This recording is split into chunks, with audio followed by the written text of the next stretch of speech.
There are a number of things that gardeners can do to help with climate change, and they might all seem like small things, but if everyone did them, that would add up to big stuff. Grow your own fruit and veg. Obviously most people can't try to be self-sufficient, but even just a few lettuces or potatoes or tomatoes or whatever in a grow bag, it means that's food you don't have to drive to the supermarket to buy. Farming that produces food conventionally produces lots of greenhouse gases. About a third of all greenhouse gas emissions come from agriculture, essentially. So if you produce food yourself, it's 0 food miles, 0 packaging, it's healthy, it's nutritious, much better than buying it, so much as you can, So that's one thing.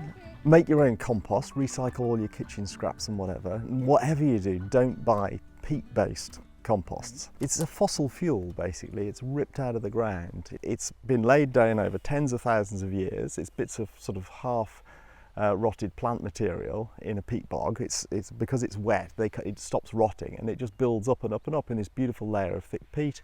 And then you get all sorts of rare plants and animals living on top of it in this specialist habitat. Then we come along, dig the whole lot up, stick it in plastic bags and then sprinkle it over our gardens and grow plants in it, which is really dumb.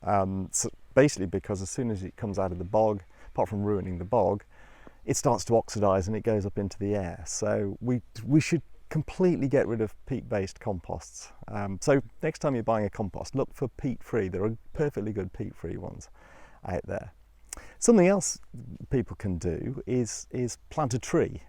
And lots of people don't have a big garden, but actually you can get pretty small trees, and I would go for a small fruit tree. So you can get an apple tree on a dwarfing rootstock that's suitable for even a tiny garden. Some of them only get to 3 or 4 feet tall. You plant a tree, as soon as it starts to grow, it's locking up carbon, it's taking carbon out of the air and turning it into wood. When it flowers, if it's a fruit tree, then it's providing food for insects in the spring from the blossom, and then it provides food for us later in the year when it fruits.